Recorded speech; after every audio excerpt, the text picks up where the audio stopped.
الله الرحمن الرحیم. سلام، وقتم بخیر. انشالله خوب و صحتمند و سرحال باشید.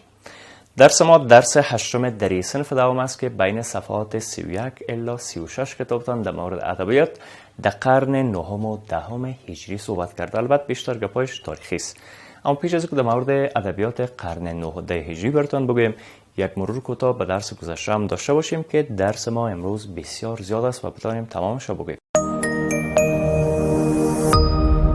برای حمایت از ما چینل بیگم اکادمی را سابسکرایب کنید و سپس زنگوله را فشار دهید تا به تمام ویدیوهای درسی ما دسترسی داشته باشید و از آنها مستفید شوید.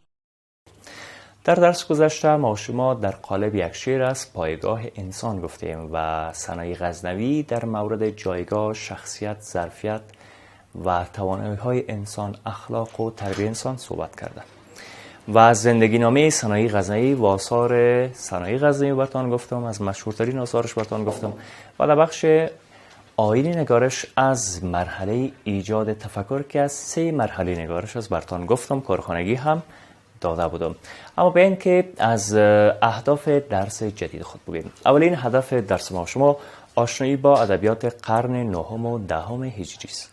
پس ما شما باید ببینیم و بخوانیم که در قرن نهم و دهم هجری ادبیات داره چی وضعیت بوده، چی شرایط و چی حالت بوده.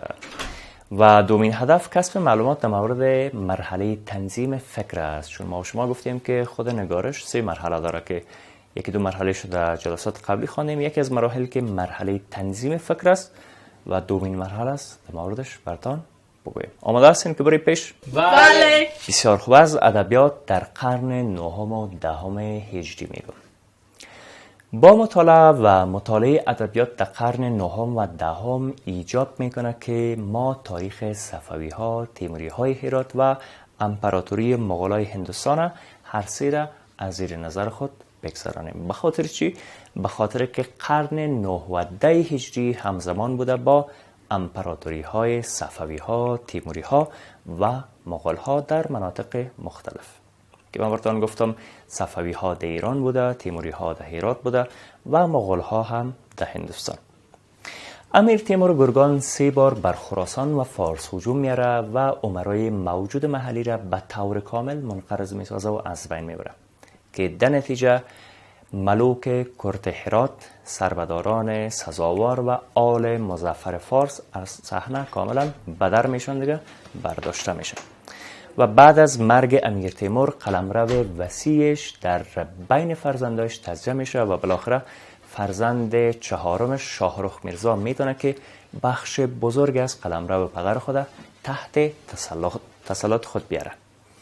پایتخت شاهرخ میرزا شهر باستانی هرات بوده.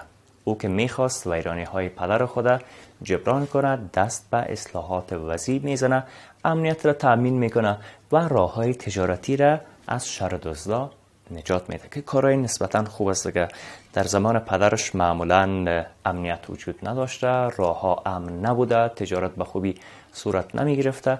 به می خاطر هم است میخواه که اصلاحات به وجود بیاره که امنیت تأمین میشه، راه های مواصلاتی و تجارتی امن میشه و معمولا رونق در کسب و کار تجارتی به وجود میاد که در اثر اقدامات او تجارت رونق میگیره و تراکم ثروت سبب رفاه و آرامی شهرها هم میشه. زوج شاهرخ ملکه گوهرشاد بیگم دختر غیاث الدین ترخان بود. گوهرشاد که در خانه پدر خود هم با شوکت و اقتدار آشنایی داشت، بعد از ازدواج با شاهرخ میرزا میدانه که چگونه از اقتدار خود در راه شکوه و رونق، عمران و آبادانی کار بگیره. به دستور گوهرشاد بیگم بود که مسجد جامع هرات، خانقاه هرات، مدرسه هرات و مسجد جامع مشهد آباد میشه. پسر شاهرخ و گوهرشاد بیگم شاهزاده بای سنقر مرزا، نامش دقیق براتون بگم، پسر شاهرخ و گوهرشاد بیگم شاهزاده بای سنقر مرزا کتابخانه بزرگ را بنیاد میمانه و در او خطاطای معروف منشیا و صحافا را میخواه و از جمله متن جامع شاهنامه فردوسی را تهیه میکنه. چقدر خوب. شاهزاده بای سنقر مرزا خودش خطاط بسیار زیاد لایق و چیره دست هم بوده. اوج افتخار تیموریای هرات روزگار فرمانروایی سلطان حسین بایقرا و وزیر با تدبیرش امیر علی شیر نوایی بود. سلطان حسین بایقرا و امیر علی شیر نوایی هر دو به زبان دری و ترکی مسلط بودند و به هر دو زبان هم شعر می‌گفتند. امیر علی شیر نوایی نورالدین عبدالرحمن جامی، عارفی هروی، هلاله چغتایی، ملا حسین واعظ کاشفی و دیگر از شاعرای ای دوره بودند که در او زمان میزیستند و فعالیت میکردند. یکی از شاعرای عارف ای دوره سید علی ابن هارون ابن ابوالقاسم معروف به قاسم انوار است که در عهد شاهرخ به هرات میه، سپس رهسپار بلخ میشه. بعد از او به هرات باز میگرده و در سال 838 هجری قمری دهموج دیده از جهان میپوشه. دیوان اشعار و مثنوی های انیس العارفین و مقامات العارفین از او به یادگار مانده. شعرهای قاسم انوار شعرهای عارفانه هم بوده و شور عارفانه داشته. یک نمونه کلامش در کتابتان آورده، به این که از قاسم انوار براتان بخوانم. سرم سبز است و لب خندان و عیش جاودان دارم. مکانم را چه میپرسی؟ مکان در لامکان دارم. به به. نه آن مشتاق در شورم که پنداری از او دورم. جمالش را چو میبینم همه عین عیان دارم. بیا ای صوفی خود بین، به خود منگر به من در بین، که من از لذت عشقش حیات جاودان دارم. بگو ای قاسم مسکین چه ها داری، چرا داری، که من این عشق پنهانی از آن جان جهان دارم. به به. این نمونه کلام قاسم انوار قسمی که بیشتر براتون گفتم حال و هوای عارفانه داره. دقیقاً از ذات الهی صحبت میکنه.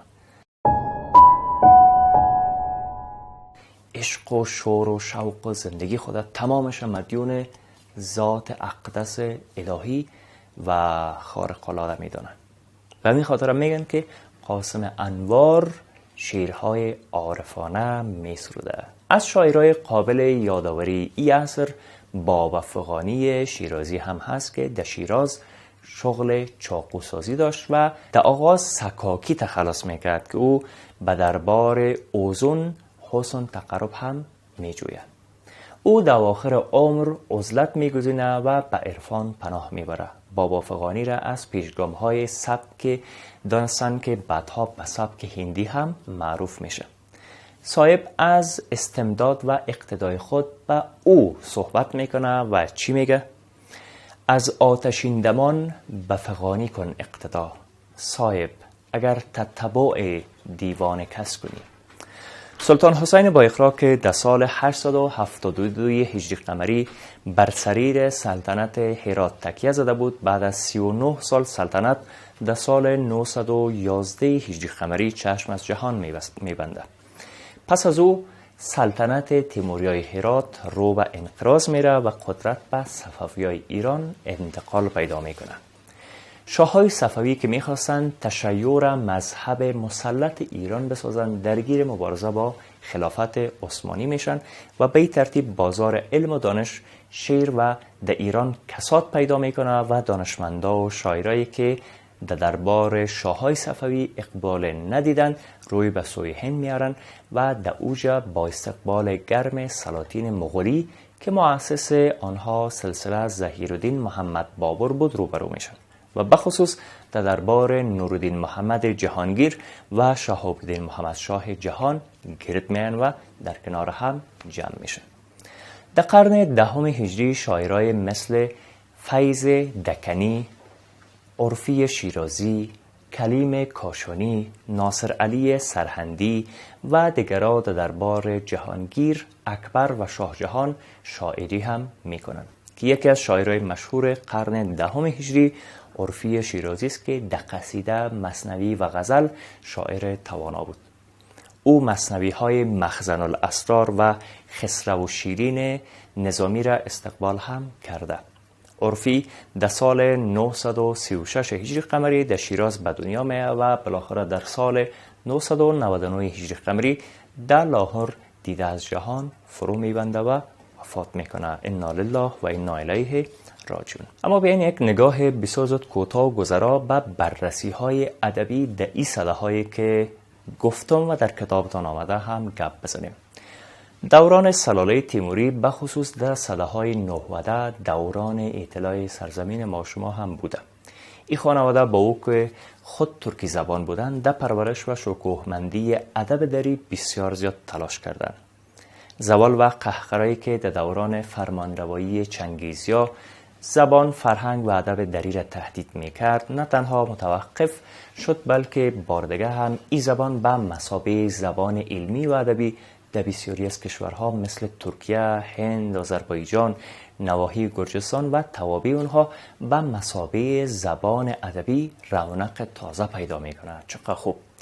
و سده 19 سده های احیای فرهنگ شکوهمند خراسان زبان و ادب دری هم هست که با او هم در مقایسه با دوره های گذشته جنبه های ضعیف در خود متاسفانه باز هم داشته. کلمه های مغولی و ترکی از راه کاربرد اصلاحات اداری، سیاسی و نظامی یکی از خصوصیت هایی است که زبان و ادب دری در این دوران با او دچار می سازه. همچنان کاربرد اصطلاحات و کلمات نامانوس عربی در ادبیات دری زیاد میشه. اطناب و تعقید با ویژه در نثر از خصوصیت برجسته آثار این دوره هم هست. پس ما شما اگر کوتاه ادب در این سده ها بررسی کنیم متاسفانه بسیاری وقتا در حال شکوهمندی بوده، رونق بیشتر پیدا کرده، حتی به زبانهای رسمی اداری تبدیل شده، اما متاسفانه کمی و کاستی های خود هم داشته. شعر و نثر او دوره تقلید از سبکا و مکتب‌های گذشته بوده. مکتب خاص دی دوره متاسفانه از لحاظ ادبی و شعری پدید نمیه و با وجود نمیه. شعرهای این دوره در غزل به پیروی از حافظ، سعدی و مولانا، در قصیده به رودکی، فرخی، زهیر فاریابی و انوری و در مثنوی به شیوه فردوسی، نظامی، امیر خسرو دهلوی و مولانا جلال الدین محمد بلخی طبع آزمایی هم کردند. یعنی از سبکا و مکاتب دیگرها پیش قدم ها آمدن در این دوره استفاده کردند. بسیار یم از ادبیات دری در قرن 19 اما در بخش آیین انشا و نگارش به این مرحله تنظیم فکر براتان بگویم که به چی شکل است. شما گفتیم که در نگارش 3 مرحله است که یکی از مراحل میشه مرحله تنظیم فکر. بعد از ایجاد فکر که در درس‌های گذشته گفتیم از اولین مراحل نگارش هست، بعد از ایجاد فکر در نگارش مرحله تنظیم فکر آغاز میشه که در این مرحله نویسنده با در نظر داشت ارکان نگارش موضوع را به فصول تقسیم بندی میکنه که عبارت از مقدمه، شروع مطلب، شرح و بسط و نتیجه است.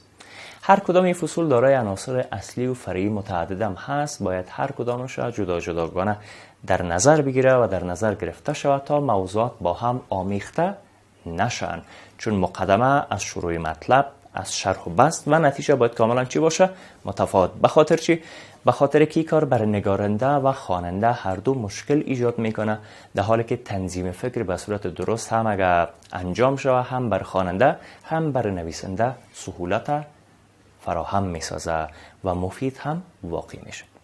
نویسنده باید پایه تفکر خود کاملا و به صورت یک نواخت روی چیزهای غیر محسوس قرار نده، بلکه پایه تفکر خود به اندازه بر مدرکات و حسیات که هست هم بگذاره. در حقیقت فکر کردن از نوشتن جدا نیست، بلکه عامل اساسی در نگارش فکر درست و ذوق سلیم خود نویسنده است. پس شما باید ذوق خوب هم داشته باشین و فکر درست هم انجام بدین که بتونین نگارش انجام بدین.